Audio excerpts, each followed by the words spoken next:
Alhamdulillahirabbil alamin wassalatu wassalamu ala rasulil amin sayyidina Muhammadin wa ala alihi wa sahbihi wa tabi'in wa tabi'in lahum bi ihsanin ila yaumiddin wa alaina ma'ahum wa fihim bi rahmatika ya arhamar rahimin bi fadli rabbika.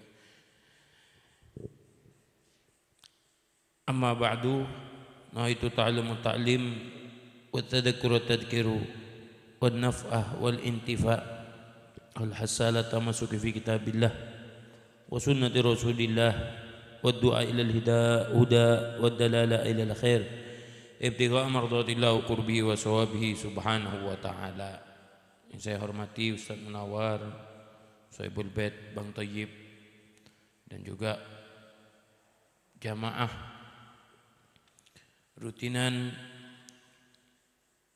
Khatmil Quran Hidayah Ar-Rahmani. Nafa'anna Allah wa baraka alaina fi jami'i khutuwat, amin ya rabbal alamin. Qala Syekhul Muallif As-Sayyidi Al-Habib Ali bin Hasan ibn Al-Habib Ahmad bin Husain Baharun fi kitabih Al-Fawaidul Mukhtarah Lisaliki Tariqil Akhirah Al-Mustafada min Kalam Al-Habib Zain bin Ibrahim bin Sumit, nafa'anna Allah bi uluhumihima fid dharaini, amin Allahumma amin. Bismillahirrahmanirrahim. Ila anqal as-sidqu wal kidbu. Kita sudah bahas kemarin tentang perkataan yang tidak penting, dan juga kita sudah bahas tentang bahayanya mengadu domba. Sekarang kita membahas tentang kejujuran dan juga kebohongan.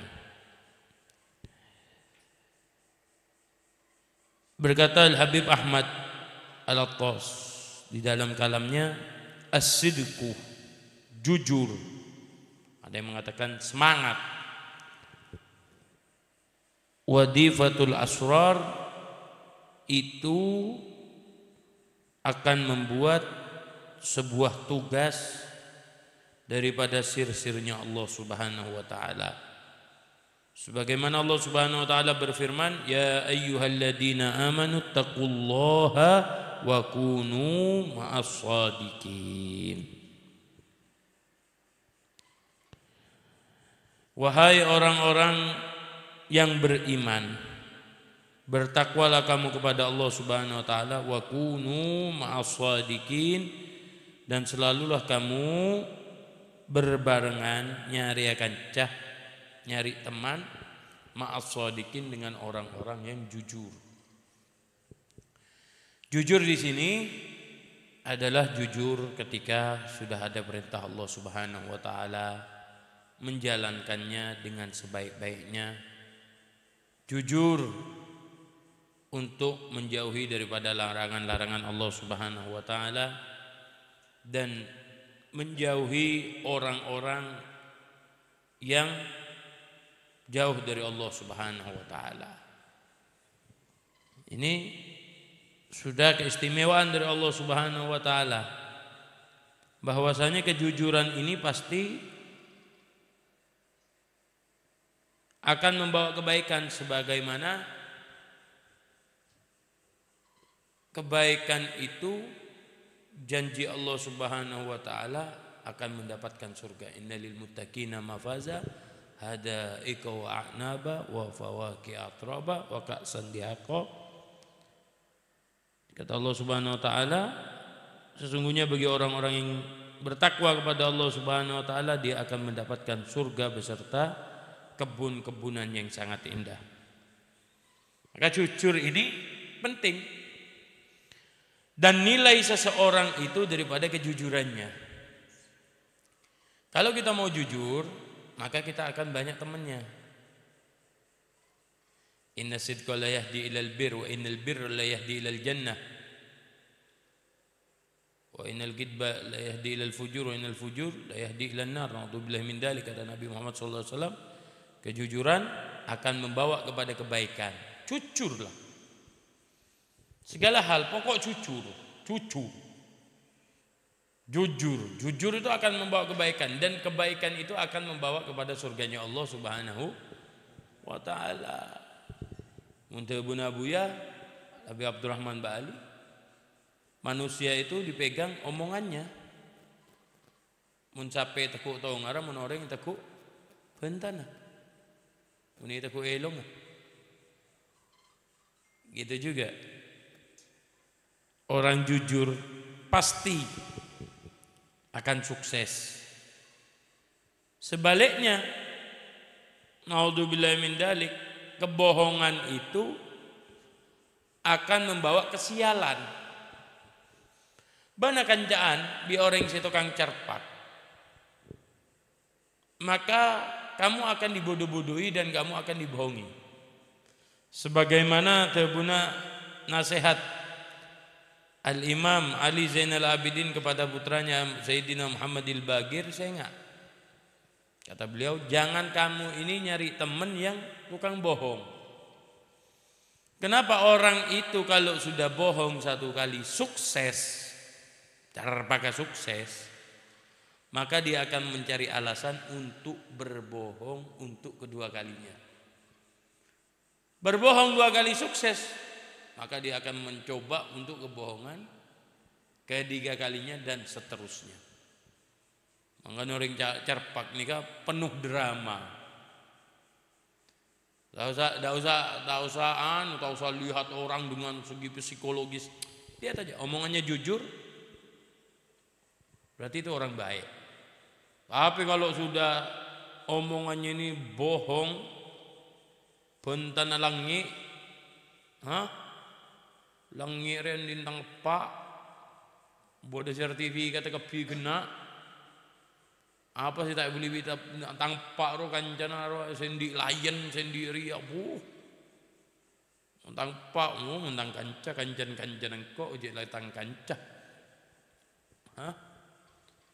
Orang kalau sudah bohong satu kali dia akan mencoba untuk kebohongan yang kedua kalinya.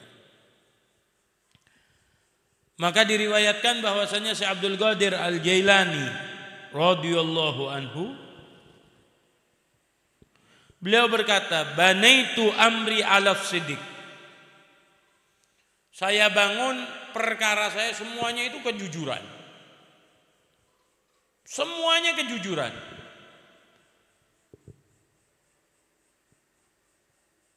Dan beliau bercerita, wadalika, bahwasanya saya ini pernah dulu keluar dari Mekah untuk ke Baghdad. Dari Mekah, beliau dari Mekah ke Baghdad untuk belajar. Saya dikasih oleh ibuku 40 dirham, 40 dinar. 40 dinar. Cuma ibu ini apa serah ke kaulah. Ibu ini cuma ngasih nasihat ke saya. Nah, saya titipkan kamu kepada Allah, cuma saya titip satu, kamu janji ya, Cik Cerpakan. Kamu janji jangan kamu ini berbohong. Oke. Jalan beliau sampai ke daerah namanya Hamdan.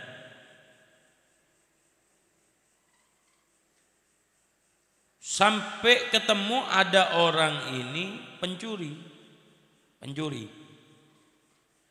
Satu kafilah itu ya tanya kitong jetung, kamu punya apa, kamu punya apa, kamu punya apa. Kamu punya apa? Sampai ke saya Abdul Qadir Al-Jailani, kamu punya apa? Saya kasih tahu, saya punya uang 40 dinar. Saya punya uang 40 dinar. Diambil dan dikasih ke bos gengnya itu. Maka bos gengnya ini datang. Apa yang membuat kamu bertanya? Apa yang membuat kamu ini jujur? Dia Sayyidina Abdul Qadir berkata, saya janji kepada umiku bahwasanya saya akan selalu berkata dengan kejujuran. Yang saya takutkan bukan jauh dari ibuku, tapi saya takut melanggar perjanjian tersebut.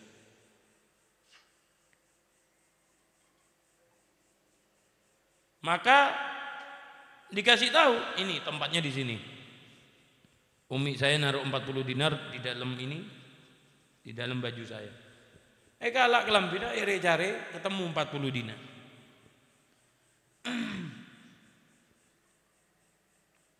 Subhanallah, dengan izin Allah hidayah datang kepada kepala perampok ini.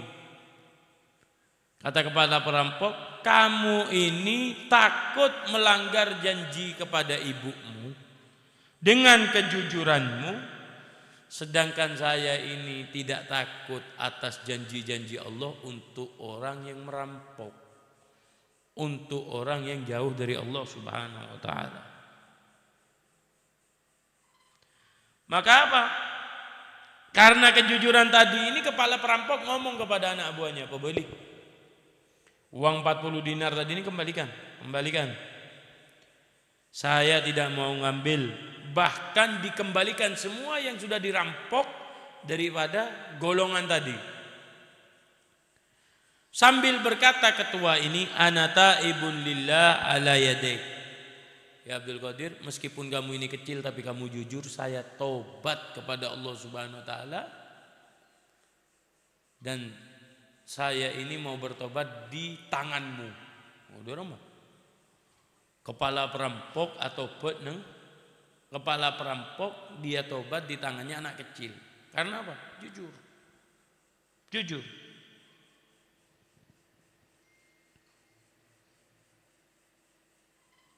Bukan hanya kepala perampok, bahkan anak buahnya ngomong, kalau kamu wahai tuanku, kamu ini tobat, maka saya juga mau tobat. Saya mau tobat juga. Saya tidak mau lagi nyuri, dan kamu sekarang senior kami di dalam bertobat. Maka semuanya bertobat kepada Allah barokana kejujuran.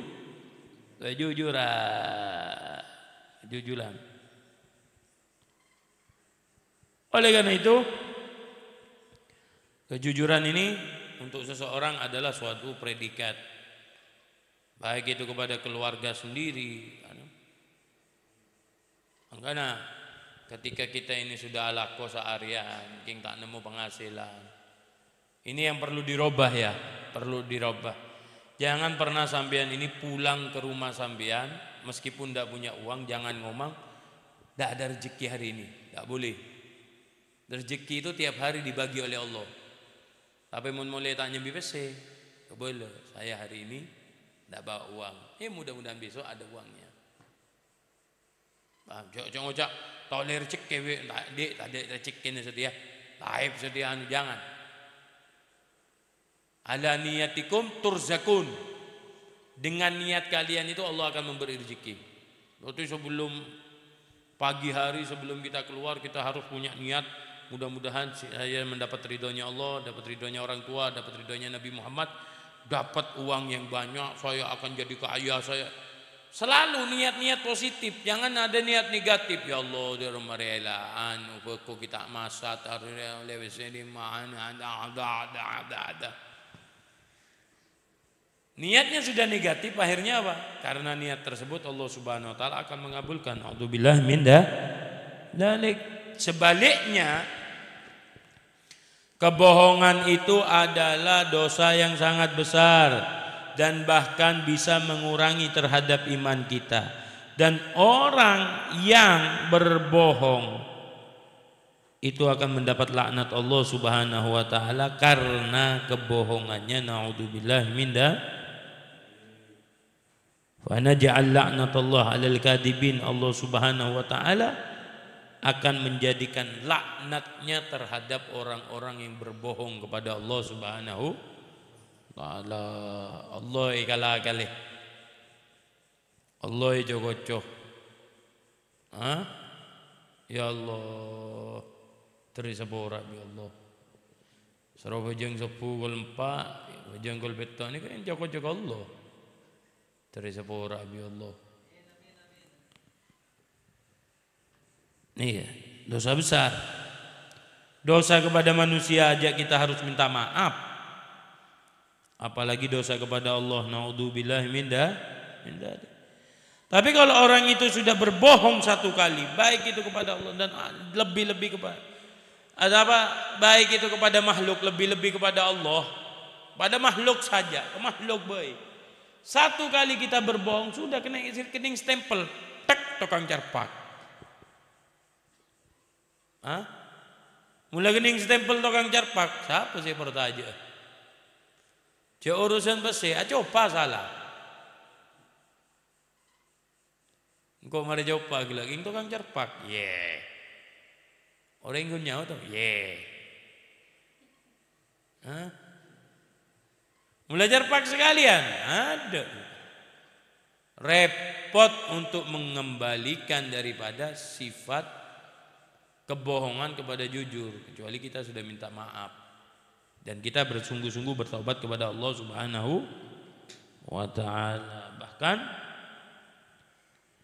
ketika ada satu perkara ini dalam ilmu fikih ya, ketika ada satu perkara dan sampean menjadi saksi dan sampean terkenal pernah cerpak sekalian, saksinya sampean tidak diterima. Saksinya tak diterima. Mulai pernah cerpak sekalian, kalau sampean perkara menjadi saksi, baik itu saksi di bab utang atau saksi di dalam naudzubillahi min dalik, perkara-perkara perzinaan dan lain-lain, tidak diterima saksi sampean. Bahkan Imam Bukhari ini untuk menjaga kesahihan hadisnya, makanya ashahul kutub ba'dal Quran sahih Imam Bukhari. Paling sahihnya kitab setelah Al-Quran. Mun Quran apa? Jaga bi Allah, inna nahnu nazzalna dzikra wa inna lahu lahafidun. Saya yang jaga langsung, saya yang nurunkan dan saya yang jaga langsung. Sampai mau menambah Al-Quran tidak bisa, Allah yang jaga. Nomor 2, paling sahihnya kitab ini apa? Sahih Bukhari. Paling sahihnya kitab setelah Al-Quran. Imam Bukhari ketika mendengar, Imam Bukhari adalah sosok ulama yang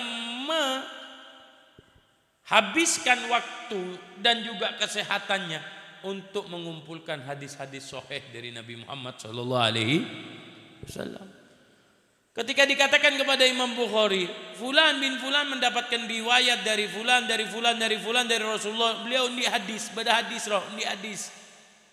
Oh iya, yuntari bi Imam Bukhari. Bani Bukhari pucor. Yuntari bi Imam Bukhari. Dibagiin sama Imam Bukhari apa? Orang yang terkenal dengan hadis dan riwayatnya tersebut. Dan dilihat sama Imam Bukhari, orang gelak dia acak kocok ke koceng, kir ceng ceng ceng ceng ceng.